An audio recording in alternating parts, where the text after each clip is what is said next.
நீங்கள் தவறவிட்ட எபிசோடுகளை இப்பொழுதே காணுங்கள். உங்கள் தந்திவன் யூடியூப் சேனல் மற்றும் தந்திவன் ஆப்பில் முற்றிலும் இலவசமாக.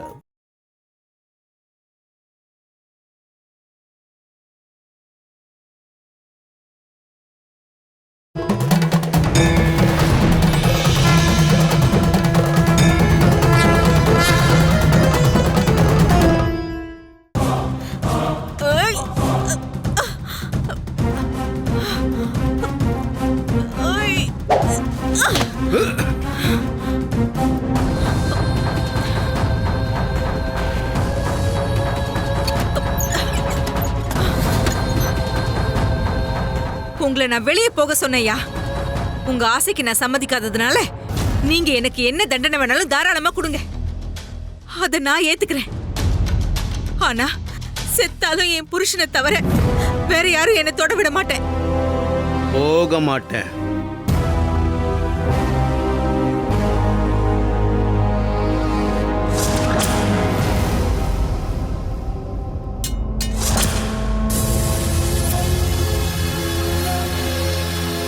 என் மேல உங்க கை பட்டா உங்களை நான் கொன்னுடுவேன். இது தேசமங்கலத்து அம்மா மேல சத்தியம். வெளியே போங்கயா, மரியாதையா போங்க. சரி, நான் போறேன். உன் மேல எனக்கு வந்த எல்லா ஆசைகளையும் இந்த இடத்துலயே விட்டுட்டு நான் வெளியில போறேன்.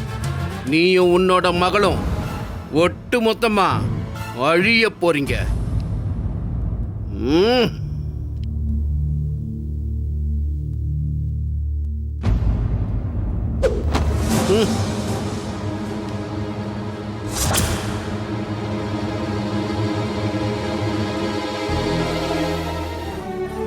வேதா, இன்னைக்கு விளையாடி விளையாடி ரொம்ப நேரம் ஆயிடுச்சு. ஒருவேளை அம்மா திட்டுவாங்க. நீ பயப்பட வேணாம் குட்டிமா, மல்லியம்மா கிட்ட நான் பேசிக்கிறேன். நான் சொன்னதுக்கு அப்புறம் மல்லியம்மா எதுவும் சொல்ல மாட்டாங்க.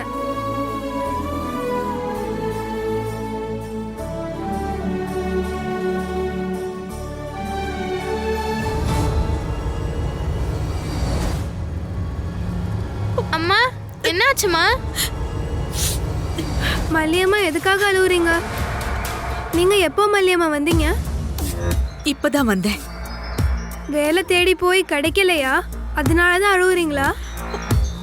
இல்ல. அப்புறம் என்னாச்சுமா?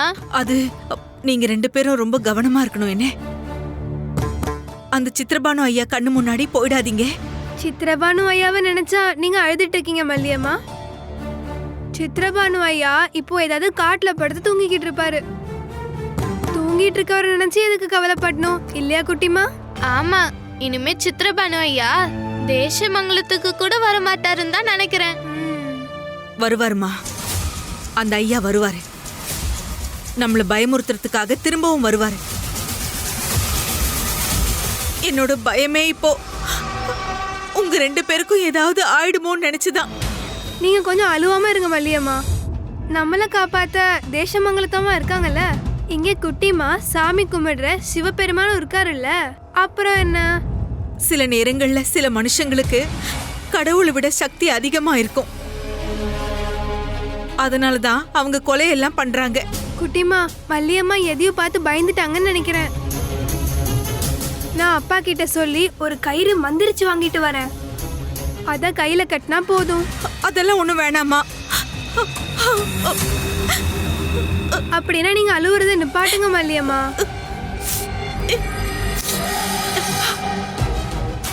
நீங்க அழுவுறத பார்க்க நல்லாவே இல்லம்மா. சிரிக்கும் போதுதான் நல்லா அழகா இருக்கீங்க, இல்ல வேதா? ரொம்ப அழகா இருப்பாங்க மல்லியம்மா சிரிக்கும் போது. நீங்க இன்னும் எதுவும் சாப்பிடல, நான் ஏதாவது செஞ்சு கொடுக்கிறேன். வேண்டாம், நாங்க வர வழியில நிறைய பழம் எல்லாம் சாப்பிட்டோம். நீங்க ரெண்டு பேரும் எப்பவும் என் பக்கத்திலேயே இருக்கணும்.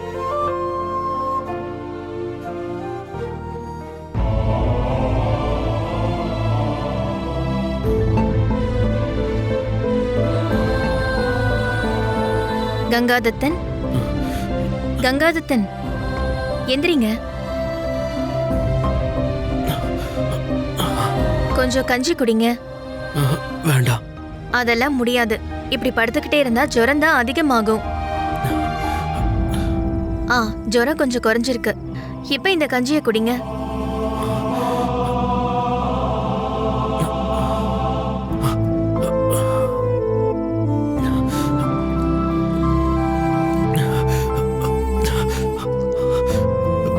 கொடுங்க, நான் ஊட்டி விடுறேன். ம்.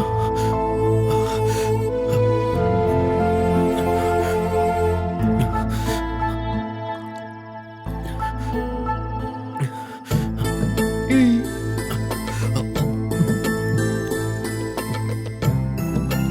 இப்படி ஜுரம் வரும்போது உங்க அம்மா வேற என்னெல்லாம் செய்வாங்க? மருந்து தருவாங்க, கூட இருப்பாங்க. அப்புறம் அம்மா அழுவாங்க. இந்த உலகத்துல இருக்கிற எல்லா சாமியும் கும்பிடுவாங்க. அது எல்லாத்தையும் நானும் செய்றேன். எனக்காக நீ அழுவியா பிரியம்பதா? பிடிச்சவங்களுக்காக வேண்டிக்கவும் அழுகவும் செய்யலாமே.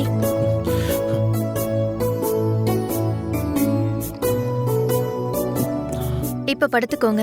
நான் இதை கொண்டு போய் வச்சுட்டு வந்து உங்க பக்கத்துலயே உட்கார்ந்துக்கிறேன். இப்படி ஒருத்தர் என்ன பாத்துக்க நான் புண்ணியம் பண்ணிருக்கணும். ஆனா ஜுரம் வருது ஒண்ணும் அவ்வளோ நல்ல விஷயம் இல்ல. யாருக்காவது நோயின்னு ஒண்ணு வந்தாலே அது ரொம்ப பெரிய கஷ்டம்தான். இப்ப உடம்பு வலி கொஞ்சம் குறைஞ்சிருக்கா? குறைஞ்சிருக்கு. சீக்கிரமா சரியாயிடும். ம்.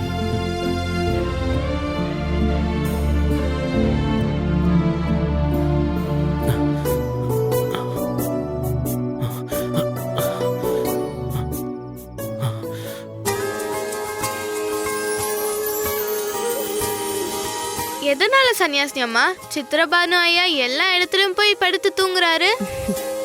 நீங்க கொடுத்த தண்டனையா சன்னியாசி அம்மா? தூக்கங்கிறது ஒரு பெரிய தண்டனை தான். நீங்க கும்பகர்ணனோட கதையை கேட்டதில்லையா? குட்டிமா அதை கேள்விப்பட்டிருக்கியா? ம். தெரியும். பெரிய அசுரனும் இலங்கையோட ராஜாவுமான ராவணனோட தம்பி தானே கும்பகர்ணன்? ஆமா. கும்பகர்ணனோட வேற பெருமைகள் என்னன்னு உங்களுக்கு தெரியுமா? கும்பகர்ணன் பீமர மாதிரி ரொம்ப சக்தி வாய்ந்த ஒரு ஆளு. அதே மாதிரிதான் கும்பகர்ணனோட பசியும். எவ்வளவு சாப்பிட்டாலும் குறையாத பசியும் தெய்வங்களை கூட பயமுறுத்துச்சு. அப்புறம் ஒரு தடவை ராவணனும் கும்பகர்ணனும் பிரம்மாவை நினைச்சு தவம் பண்ணாங்க. அவங்களோட தவத்துல சந்தோஷப்பட்ட பிரம்மா அவங்க முன்னாடி தோன்றி காட்சி தந்தாரு. கும்பகர்ணன் என்ன கேட்கணும்னு ஆசைப்பட்டாருன்னு தெரியுமா? கும்பகர்ணன் ஆசைப்பட்டது தேவர்களை எல்லாரையும் மொத்தமா அழிக்கணும்னு தான். நிர்வேதத்துவம் அப்படின்னு கேட்க ஆசைப்பட்டாரு.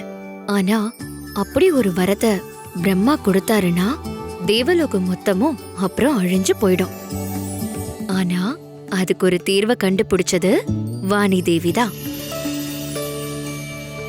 வாணி தேவியான சரஸ்வதி புத்திசாலித்தனமா கும்பகர்ணனோட நாக்குல ஒரு கட்டு போட்டு விட்டாங்க. நிர்வேதத்துவம் அப்படின்னு கேட்க ஆசைப்பட்ட கும்பகர்ணன் பிரம்மா கிட்ட கேட்டது நித்ராவத்வம் அப்படின்னு.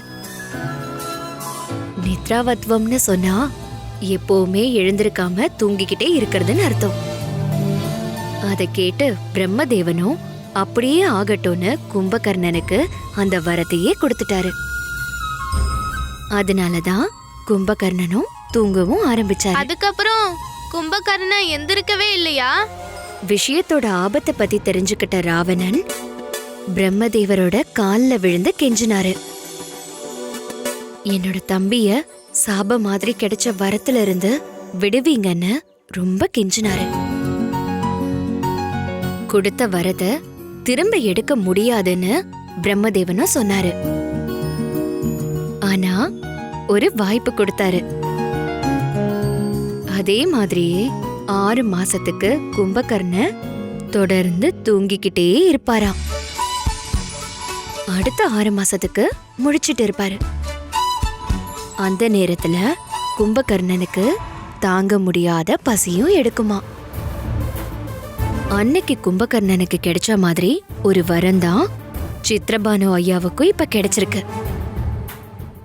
கும்பகர்ணன் அத வரமா கேட்டு வாங்கினாரு. சித்திரபானு ஐயாவுக்கு அது கேட்காமலே கிடைச்சிருக்கு. அப்படின்னா இனிமே எப்பயும் சித்திரபானோயா தூங்கிக்கிட்டே இருப்பார் இல்லையா? கொஞ்ச நாளைக்கு தூங்கிட்டு தான் இருக்கட்டுமே. அதுக்கப்புறம் யோசிக்கலாம். உண்மையிலேயே சித்திரபானு ஐயாக்கு தண்டனை கொடுத்தது யாரு? சன்னியாசினி அம்மாவா இல்ல சிவபெருமானா? சித்திரபானு ஐயாவுக்கு தண்டனை கிடைச்சதே அவரோட செயல்களால தான். அடுத்தவங்களுக்கு கெடுதல் செய்யற மாதிரி துரோகமான செயலை யாரு செஞ்சாலும் அவங்களுக்கு இந்த மாதிரி தான் தண்டனை கிடைக்கும். சித்திரபானு ஐயாவோட தண்டனை எல்லாருக்கும் ஒரு பாடமா இருக்கட்டும். என்ன வேதா, நான் சொல்றது சரிதானே? சித்திரபானு ஐயாவோட திமிரு குறையணும், சுகன்யா ராணியோட திமிரும் குறையணும். அப்புறம் வர்ணா நல்ல புள்ளையா எங்க கூட சேர்ந்து விளையாட வரணும். அப்படி வருவான்னு சன்னியாசினி அம்மா எங்களுக்கு வாக்கு கொடுத்தீங்கல்ல. வருவா குட்டிமா. நன்மையோட வெளிச்சத்துக்கு பக்கத்துல நடந்து வராம யாராலையும் வாழ்க்கைய வாழ்ந்து முடிக்க முடியாது. வர்ணா வருவா கண்டிப்பா.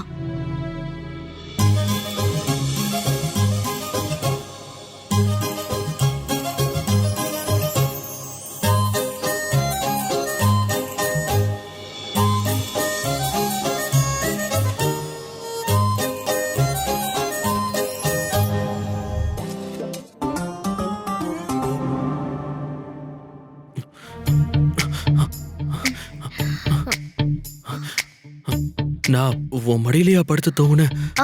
ஆமா, தூக்கத்துல 2-3 தடவை அம்மான்னு கூப்பிட்டீங்க.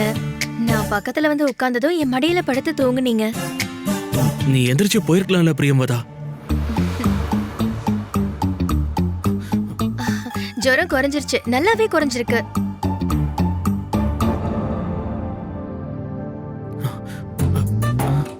ஆமா நிஜம்தான். நீ என்ன மன்னிச்சிரு. என்ன எதுக்கு மன்னிப்பு கேக்குறீங்க? நான் உன்னை ரொம்ப கஷ்டப்படுத்திட்டேன்ல. உன்னால எந்திரிச்சு கூட போக முடியாத மாதிரி உன்னை இங்க உட்கார வச்சிட்டேன்ல. அதனால என்ன, நானும் தானே தூங்குனேன். இருந்தாலும் அத நினைச்சு நீங்க எந்த கவலையும் பட வேண்டாம். எனக்கு எந்த கஷ்டமும் இல்ல. சரி, நீ போய் படுத்து தூங்கு. சரி, நானும் அடிக்கடி வந்து பாத்துக்கிறேன். ம்.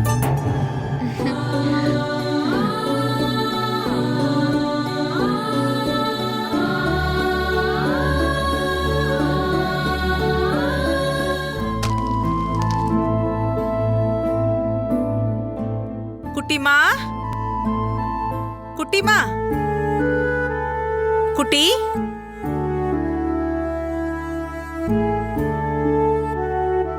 உட்காருமா, சாப்பிடு. நீங்க சாப்பிடலையாமா? நீ முதல்ல சாப்பிடு. என்னாச்சுமா, சாப்பாடு இல்லையா? இருக்கு, உள்ள இருக்குமா. இன்னைக்கு எனக்கு பசிக்கல. அப்படின்னா எனக்கும் சாப்பாடு வேண்டாம். ஐயோ, அப்படிலாம் சொல்லக்கூடாது. நீ சாப்பிடணும். நீ சாப்பிடலன்னா அம்மாக்கு கஷ்டமா இருக்கும். இன்னைக்கு அம்மா நிறைய இடத்துக்கு வேலை தேடி போனேன். ஆனா யாரும் வேலை கொடுக்கல. அதனால என்ன, வேதாவோட அப்பா கிட்ட சொல்லி உதவி பண்றேன்னு சொல்லிருக்கால. வேதா குட்டி நம்ம மேல இருக்கிற அன்புனால சொல்றா. ஆனா யாரும் அதுக்கு ஒத்துக்க மாட்டாங்க. எல்லாரையும் சித்திரபானு ஐயா தடுப்பாரு.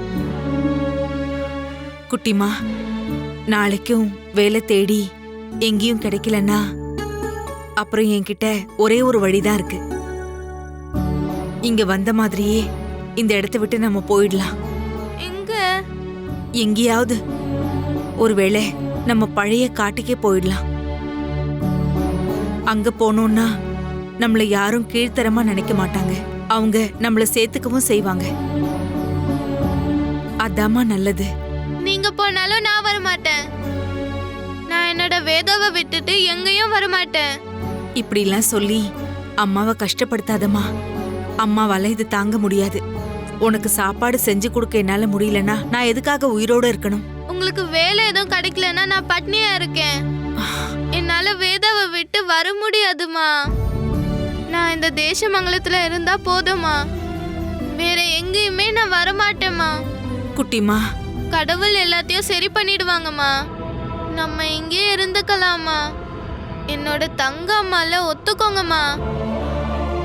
சரி, நீ இப்படியெல்லாம் சொல்லும்போது என்னால எப்படி ஒரு முடிவு எடுக்க முடியும்?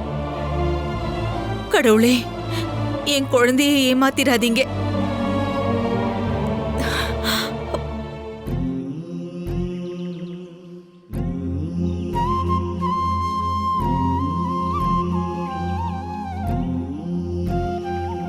தேவி, அம்மா மகமாயி தேவி தேவி தேவி மகமாயி தேசமங்கலத்தம்மா தேவி. வேதா, ஆ? சம்பிரதாயப்படி அம்மாவோட அஸ்தியை இன்னும் கரைக்கவே இல்லை.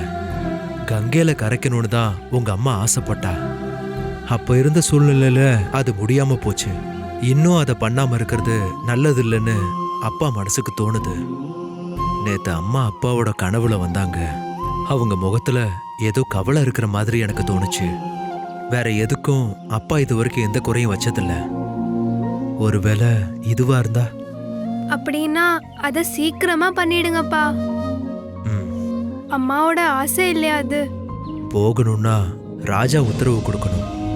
பதிலுக்கு பூஜையெல்லாம் செய்யறதுக்கு இன்னொரு ஆள் வேணும். ஐயா ஒத்துப்பாரு. தேவிக்கு பூஜை செய்ய வேற யாராவது வருவாங்க. அம்மாவோட ஆசை இல்லையா கண்டிப்பா நடக்கும். அப்பா குருகுலத்துல போய் குரு கிட்ட பேசுறேன். அப்பா திரும்பி வர வரைக்கும் அங்க இருக்கிறதுல உனக்கு எதுவும் பிரச்சனை இல்லையே? குருகுலத்துல இருக்க எனக்கு ரொம்ப பிடிக்கும்பா. ஆனா நீங்க தப்பா நினைக்கலனா இன்னொரு விஷயம் நான் கேட்கட்டுமா? கேளுமா. நான் மல்லியம்மா வீட்ல குட்டிமா கூட இருக்கட்டுமா? ஆ, அங்கனா மல்லியம்மா என்ன பாத்துப்பாங்க. கூட விளையாட குட்டிமாவும் இருப்பா. நான் சந்தோஷமா இருப்பேன்பா. எனக்கு சந்தோஷம்தான். ஆனா அத எல்லாரும் எப்படி ஏத்துப்பாங்கன்னு தான் எனக்கு தெரியல. அவங்களும் மனுஷங்க தானே. அவங்க கிட்ட எந்த வேறுபாடும் காட்ட வேணான்னு நீங்க தானேப்பா சொல்லி கொடுத்தீங்க. அப்பா உன்கிட்ட சொன்ன, ம், அது நீ நல்லாவே புரிஞ்சுக்கிட்ட. ஆனா புரிஞ்சுக்காத ஆளுங்களும் இருக்காங்க. மனுஷங்களை எந்த விதத்திலயும் புரிஞ்சுக்காதவங்க. இருந்தாலும் ராஜா கிட்டயும் ஒரு வார்த்தை கேட்டுக்கலாம். ராஜா வேணான்னு சொன்னா நீங்க எதிர்த்து எதுவும் பேச வேண்டாம்ப்பா. நீங்க என்ன சொன்னாலும் நான் அதை கேட்டுப்பேன். நல்ல பிள்ளை. அப்புறம் கொஞ்ச நாள் கழிச்சு வேதா வளர்ந்ததுக்கு அப்புறம் அப்பா உன்னை கண்டிப்பா அங்க கூட்டிட்டு போறேன், சரியா? உங்க கூட சேர்ந்து நிறைய இடத்துக்கு பயணம் பண்ணணும்னு எனக்கு ஆசையா இருக்குப்பா. அப்படி என்ன கூட்டிட்டு போறீங்கன்னா குட்டி அம்மாவும் என் கூட வந்தா கூட்டிட்டு போவீங்களா? பதில் உனக்கு தெரிஞ்சதுதான்.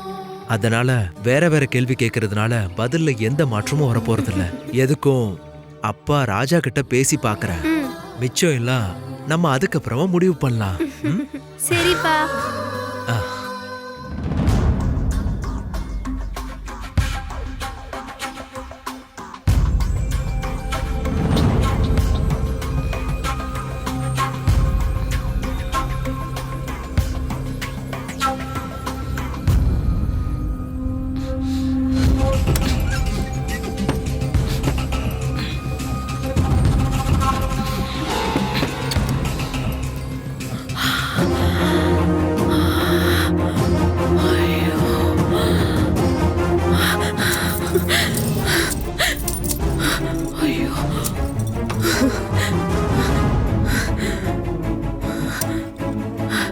இவ்ளோ நகை இருந்தோ இந்த மீனாட்சி இதெல்லாம் போட்டுக்காம சுத்திக்கிட்டு இருக்காளே. நகை மேல ஆசை இல்லாதவ இதெல்லாம் ஆராய மாட்டா.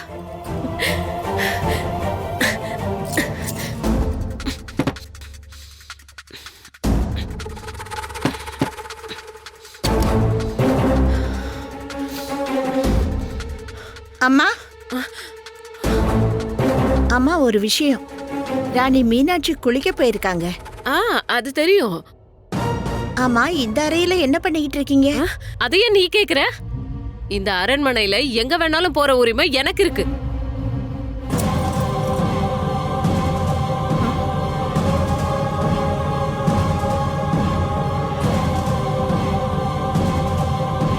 இது ராணி அம்மாவோட நகை தானே? யார் சொன்னா? எனக்கு பார்த்தாலே தெரியுமா. அவங்க கிட்ட கேட்டுட்டு தான் எடுத்தீங்களா? இது என்னோட நகை. நீ பேசாம வழிய விடு. இல்ல, அவங்க வெளியில போகும்போது அறைய பாத்துக்கணும்னு என்கிட்ட தான் சொல்லிருக்காங்க. நீ தள்ளி நில்லு. இதை கொடுத்துருங்க. நீ தள்ளி நில்லுன்றல. தயவு செஞ்சு கொடுத்துருங்க. தள்ளி போன்றல. இல்லப்பா, சொன்ன கேளுங்க. உன்னை நான் தூரமா போன்னு சொன்னேன். அம்மா நீ கொடுங்க. கையை பிடிக்கிற அளவுக்கு வந்துறியா?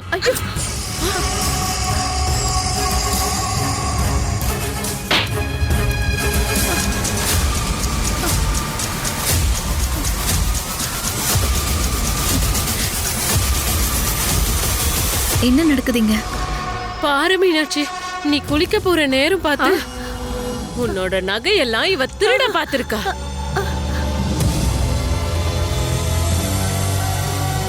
ஐயோ அம்மா, நீங்க என்ன சொல்றீங்க? மீனாட்சி, இப்பவே இவள வேலையை விட்டு அனுப்பணும். சும்மா அனுப்புனா பத்தாது, இந்த திருடிக்கு தண்டனையை கொடுக்கணும். திருடினவங்களுக்கு நான் தண்டனை கொடுக்கட்டுமாக்கா? சொல்லுங்கக்கா. அது இல்ல மீனாட்சி, இவளை எனக்கு ரொம்ப வருஷங்களாவே தெரியும். என்னோட அறையிலிருந்து இவ எதையும் திருட மாட்டா. நான் இவளை அந்த அளவுக்கு நம்புறேன். நீங்க போட்டுக்கிறதுக்காக என்னோட நகை எடுக்கிறதுல எந்த தப்பும் இல்லை.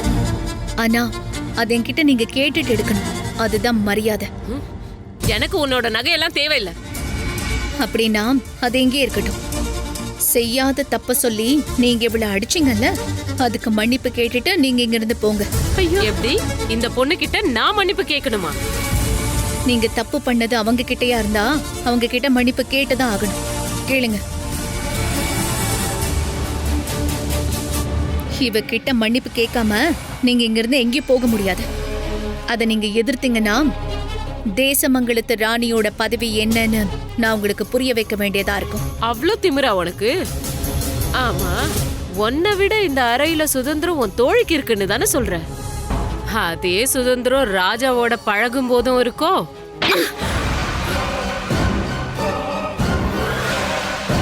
நீங்க செஞ்ச தப்பு பெருசா இருக்கிறதால அந்த நிமிஷமே நான் இதை பண்ணிருக்கலாம்.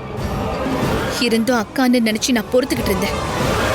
ஆனா என் புருஷனை பத்தி தப்பா பேசுனீங்கன்னா நான் அதை தாங்கிக்கவே மாட்டேன்.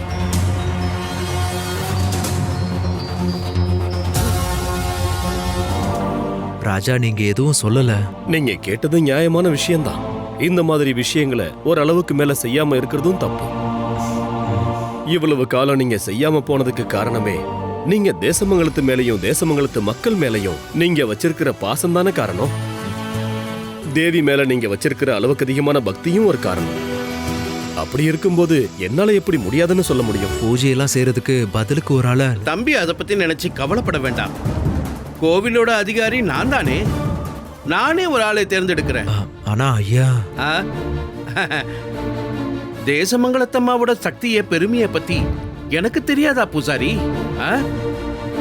தகுதி இல்லாத ஒரு ஆளை என்ன நடந்தாலும் நான் இந்த கோவில் வாசலை மிதிக்க விட மாட்டேன். இல்ல, நான் சொன்னேன் அவ்வளவுதான். கொஞ்ச நாளைக்கு தானே, அண்ணன் ஆசைப்படுற மாதிரியே செய்யட்டும்.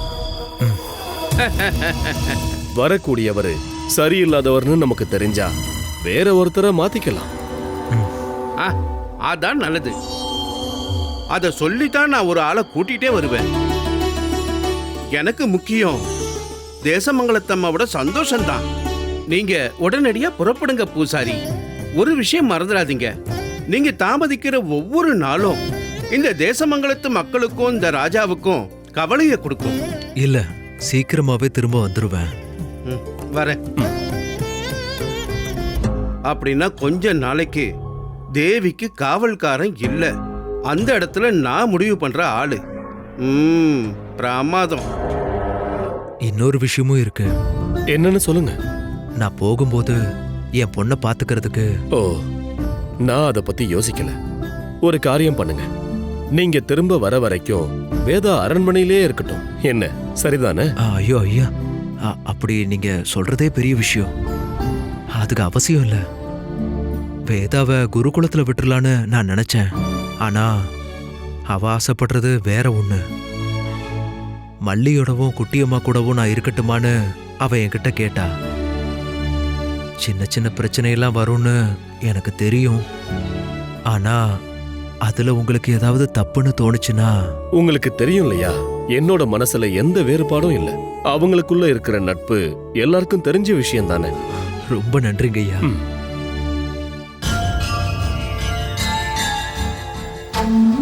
நான் செஞ்சது தப்புதாங்க, அது எனக்கு தெரியும். ஆனா உங்களை பத்தி தப்பா பேசினப்போ என்னால அதை தாங்கிக்க முடியல. நான் இல்லாத நேரமா பார்த்து என் அறையில இருந்து நகையை திருடுறது, அதை பார்த்து கேட்கறவங்க கிட்ட திருடின்னு பட்டம் கட்டுறது, இதெல்லாம் எப்படி சகிச்சுக்கிறது? நீ பண்ணதுல எந்த தப்பும் இல்லை. என்னங்க, உயர்ந்த பதவியில இருக்கோங்கிறதுக்காக தப்பு பண்றதுக்கு எந்த உரிமையும் கிடையாது. எல்லா தப்புக்கும் தண்டனை இருக்கு. இந்த பிரச்சனைக்கு நீதி கிடைக்க வேண்டியது அந்த பணிப்பெண்ணுக்கு தான். நீ செஞ்ச செயல் வழியா அவங்களுக்கு அது கிடைச்சிருச்சு. ஆனா மாமா இத கேள்விப்பட்டா கோபப்பட மாட்டாரா? கண்டிப்பா. அனுபவத்தால திருந்தாத ஒரு மனசு அண்ணனோடதுன்னு அவர் மறுபடியும் நிரூபிச்சிட்டார். அண்ணி இந்த விஷயத்த சொல்லும் போது அண்ணன் அதுக்கு கண்டிப்பா கோவப்படுவாரு. அதையெல்லாம் நான் பாத்துக்கிறேன். என்னால உங்களுக்கு பிரச்சனை ஆயிடுச்சுல்ல? இந்த விஷயம் நடந்தது நம்ம அரண்மனையில. வெளியில எங்கேயாவது நடந்து இந்த விஷயம் நமக்கு தெரிய வந்துச்சுன்னா நாம என்ன செஞ்சிருப்போம்? யாரு பக்கம் உண்மை இருக்குன்னு தானே விசாரிச்சிருப்பேன். அவங்கள தானே நான் காப்பாத்தி இருப்பேன். அதேதான் உன்னோட விஷயத்திலையும் நான் இப்ப செஞ்சிருக்கேன். அண்ணி தப்பு பண்ணிருக்காங்க, நீ அதுக்கு தண்டனை கொடுத்திருக்க. இந்த விஷயத்துல துரதிர்ஷ்டசாலி நான் தான். அண்ணன் எந்த தப்பு செஞ்சாலும் அத கேள்வி கூட கேட்க முடியாத ஒரு தம்பியா இருக்கேன். மாமாவை பத்தி வர எல்லா கெட்ட பேர்களும் உங்க நல்ல பேரை கொஞ்சம் கொஞ்சமா கெடுத்துக்கிட்டு இருக்கு. தெரியும் மீனாட்சி, எல்லாத்துக்கும் முடிவு கட்ட நான் ஒரு தீர்மானம் எடுத்திருக்கேன். அதுக்கான நேரம் வந்துருச்சுன்னு தான் என் மனசு சொல்லுது. ஏனுங்க? அமைதியா இருந்துச்சு நம்ம நாடு.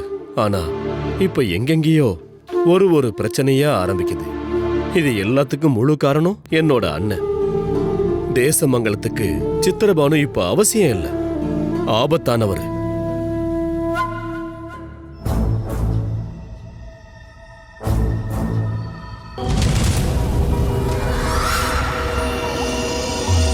இந்த தேசமங்கலத்துக்கு நான் வரும்போது தேசமங்கலத்தை சொந்தமாக்கிக்க என்னோட வலது கையா சுகன்யான்னு ஒருத்தி இருந்தா. ஆனா இடையில திடீர்னு அவ வழி மாறிட்டா. கடவுளுக்கு பயப்பட ஆரம்பிச்சா, நாட்டை ஆள்ற ராஜாவுக்கு பயப்பட ஆரம்பிச்சா. ஆனா இப்ப என்ன ஆச்சு? இன்னைக்கு வரைக்கும் யாராவது கை நீட்டி அடிச்சிருக்காங்களா உன்னைய? இல்ல, அந்த அடி என் முகத்துல விழல, மனசுல. இப்ப என்ன முடிவு பண்ணிருக்க?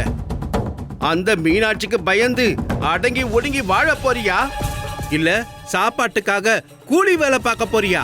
1-2 தடவை நீங்க செஞ்ச காரியத்துக்கு நான் எதிர்ப்பு தெரிவிச்சிருக்கேன். இனிமே அது நடக்காது. சித்திரபானு ஐயா இனி என்ன வேணாலும் செய்யலாம், என்ன கொடுமை வேணும்னாலும் செய்யலாம், யார வேணாலும் கொல்லலாம். ஆனா இந்த தேசமங்கலத்தோட ராஜாவா பதவியில நீங்க உட்காரணும். ஒரு விஷயம் எனக்கு நல்லா புரிஞ்சிருச்சு. அதிகாரத்துக்கு மட்டும்தான் நிறைய சக்தி இருக்கு. அதனாலதான் அவங்க என்ன கை நீட்டி அரைஞ்சாங்க. தேசமங்கலத்தோட ராஜாவோட மனைவிங்கிற பதவி. நீங்க ராஜாவா ஆனதும் இந்த அரண்மனைய நான் ஆளணும். முடியுமா உங்களால? எதுக்கு என்ன இப்படி பாக்குறீங்க? எந்த அளவுக்கு பேசுறேன்னு பார்த்தேன். இத்தனை முறை தோத்து உங்களுக்கு அசிங்கமா இல்லையா? இனியாவது ஒரு முடிவெடுங்க. ஒண்ணு நாம ஜெயிக்கிறோம், இல்லன்னா சாகுறோம். இனி நம்மளுக்கு தோல்வியே இருக்க கூடாது. சுகன்யா, தேசமங்கலத்து அம்மாவோட காவலாளியா இருந்த பூசாரி ஒரு நெடிய பயணம் போயிருக்கான்.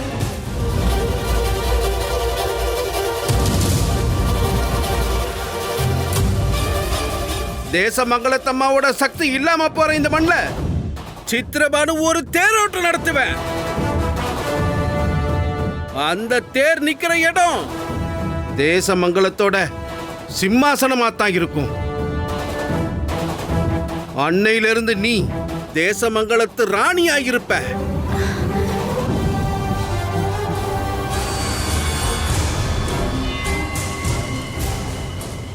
என் மனசுல ஒரு எண்ணம் வந்துச்சு. ராஜா கிட்ட கேட்டப்போ அவரும் சம்மதம் சொன்னாரு. அப்படின்னா இனிமே ஒரு நாள் கூட தாமதிக்க வேண்டான்னு நினைச்சேன். அதான் திடீர் பயணம். வேதாவை அரண்மனையில் விட்டுட்டு போங்கன்னு தான் ராஜா முதல்ல சொன்னாரு. அது அவரோட ஆசை. ஆனா வேதாவோட ஆசை உங்க கூட இருக்கிறது தான். அது எங்களோட அதிர்ஷ்டம் ஐயா. எங்களை மாதிரி இருக்கிறவங்களுக்கு கிடைக்கிற பெரிய பாக்கியம் அது. அப்படியெல்லாம் ஒன்றும் இல்லை மல்லி. இவ உங்களை கூப்பிடுறது அம்மானு தானே, குட்டியம்மா மாதிரி. அதனால வேதா இங்க இருக்கிறது தான் நல்லது. வேதா அப்போ எப்பவுமே என் கூடவே இருப்பாளா? இருப்பேன் குட்டிமா.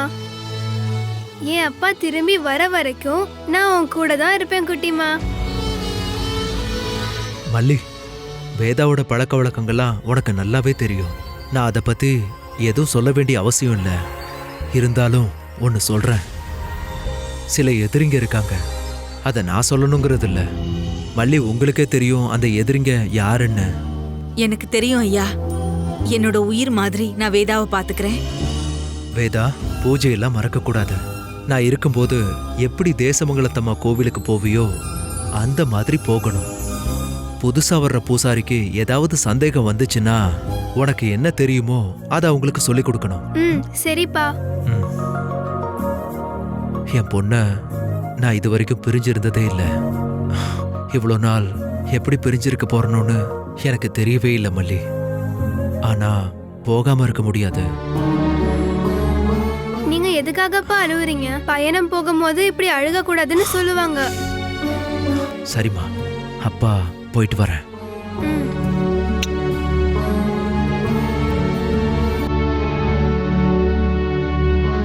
நீங்க சீக்கிரமா போயிட்டு வாங்கப்பா. பரிகாரத்தை பண்ணிட்டு அப்பா சீக்கிரம் வந்துடுறேன். நான் கிளம்புறேம்மா. உங்களை மாதிரி இருக்கிறவங்க கிளம்பும் போது என்ன சொல்லணும்னு எனக்கு தெரியாது. எல்லாம் நல்லபடியா நடக்குங்க ஐயா. ஆகட்டும், எல்லாம் நல்லதே நடக்கும். போமா.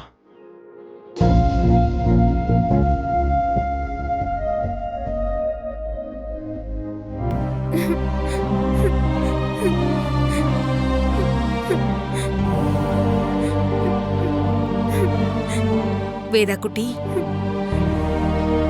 அம்மாக்காக தானே போயிட்டு வரட்டும். இல்லைன்னா அப்பாக்கு நிம்மதியே இருக்காது.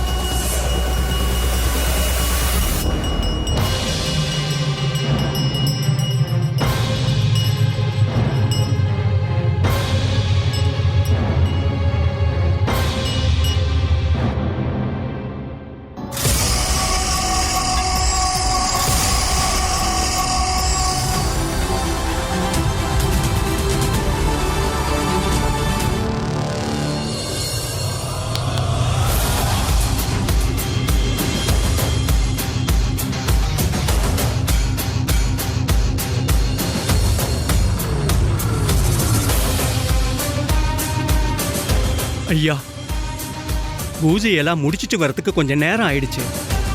தேசமங்கலத்துல பக்தர்களுக்கு குறை இல்லையே. பக்தர்களுக்கும் குறையில்ல, அந்த பக்தர்கள் சொல்லிக்கிட்டு இருக்கிற கதைகளுக்கும் குறையில்ல. சொன்னது என்னாச்சு? செய்ய வேண்டியதை எந்த குறையும் இல்லாம செஞ்சிருக்கையா. கோயில் சக்தி இழக்க ஆரம்பிச்சிடுச்சு. 21 நாளைக்கு இதை தொடர்ந்து செய்வேன். அதுக்கப்புறமா தேசமங்கலத்து அம்மனோட சக்தியை திரும்பி கொண்டு வர யாராலையும் முடியாது. அற்புதங்கள் நிறைய செய்யறவ தேசமங்கலத்தம்மா. எதுவும் தப்பாயிடாத. இல்லைங்க ஐயா, எந்த தப்பும் நடக்காது. மந்திர தந்திரம்லாம் கத்துக்கிட்டப்போ அதுல இருந்து எப்படி வெளியில வரலாங்கிறத தான் நான் முதல்ல கத்துக்கிட்டேன். நல்லது.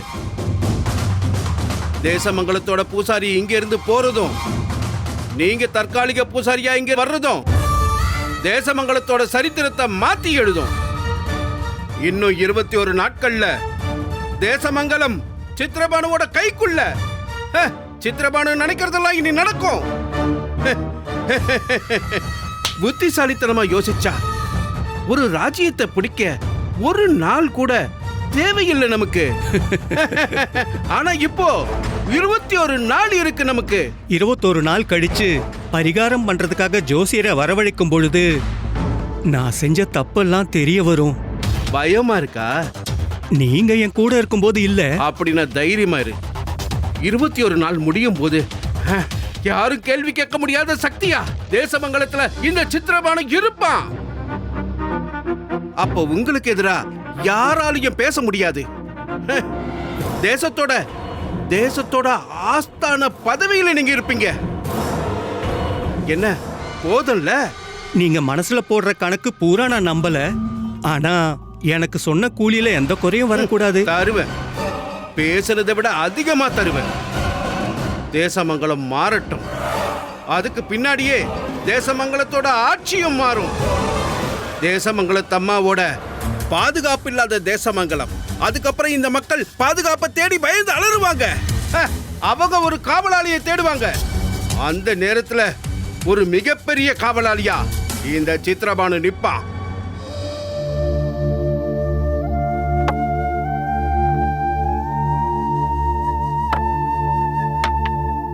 எதுக்காகமா நீங்க இப்படி பண்றீங்க?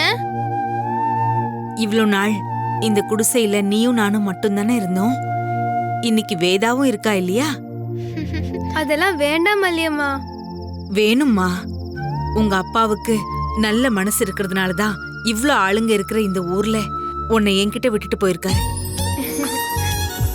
அது எந்த நம்பிக்கையில? இந்த மல்லியம்மா உன்னை பத்திரமா பாத்துக்க வேண்டுதான். அப்பாவுக்கு தெரியும் நீங்க என்ன தங்க மாதிரி பாத்துப்பீங்கன்னு. சரி, நேரம் ஆயிடுச்சு, தூங்கலாம் வாங்க.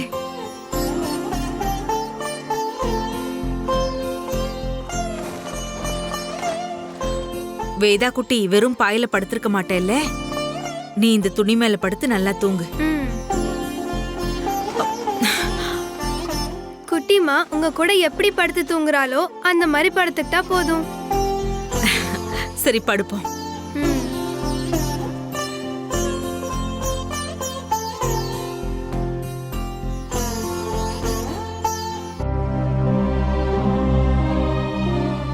என்னம்மா? அப்பா இப்போ எங்க போயிருப்பாரோ என்னமோ. அப்பா நல்லபடியா பயணம் பண்ணிட்டு இருப்பாரு. தேசமங்கலத்தம்மா தேசமங்கலத்து பூசாரிய காப்பாத்தாம இருப்பாங்களா? நான் இது வரைக்கும் ஒரு நாள் கூட அப்பா இல்லாம இருந்ததே இல்ல. எல்லா நாளும் என் கூடவே இருப்பாரு. வீட்டுல கொஞ்ச நேரம் என் சத்தம் கேட்காம இருந்தா உடனே அப்பா கூப்பிடுவாரு, வேதாமா நீ எங்க இருக்கன்னு. அது வேதா குட்டி அப்பாவுக்கு அவ்வளவு பிடிச்சதுனாலதான். படுக்கும் போது நான் அப்பாவோட நெஞ்சில தலை வச்சுதான் தூங்குவேன். அப்படியே நான் தூங்குனதும் அப்பா என்ன மெதுவா தூக்கி படுக்க வைப்பாரு. அப்பா இல்லாதது ரொம்ப கஷ்டமா இருக்குல்ல?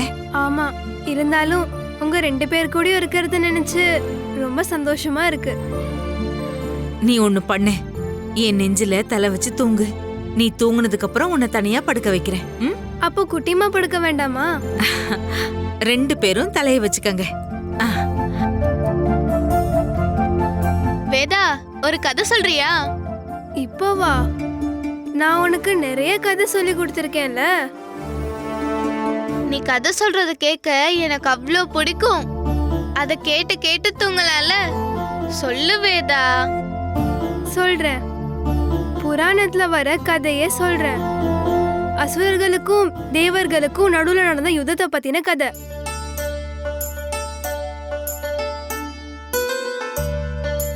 Veda,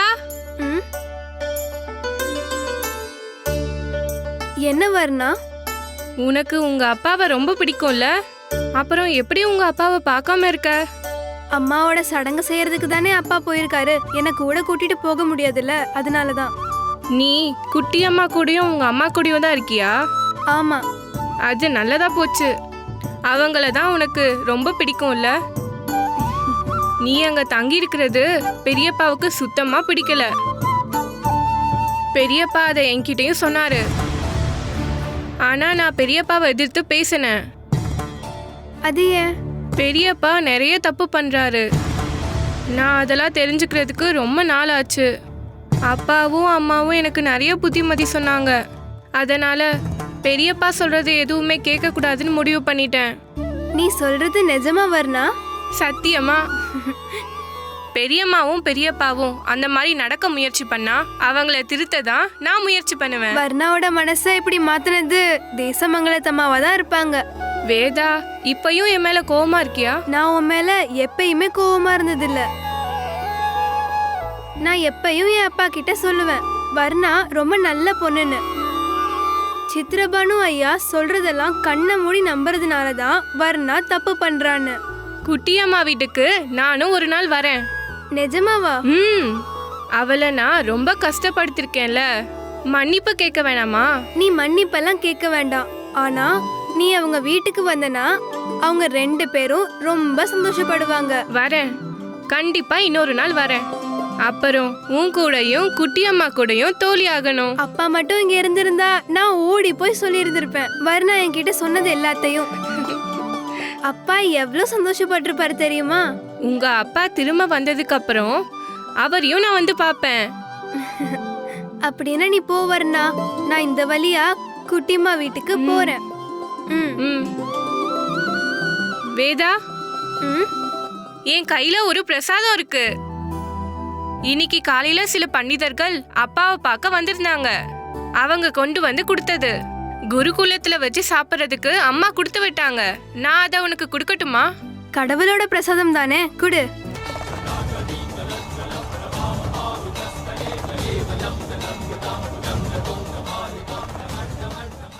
Catch us on TV, Thandivan app, thandivan.com and YouTube.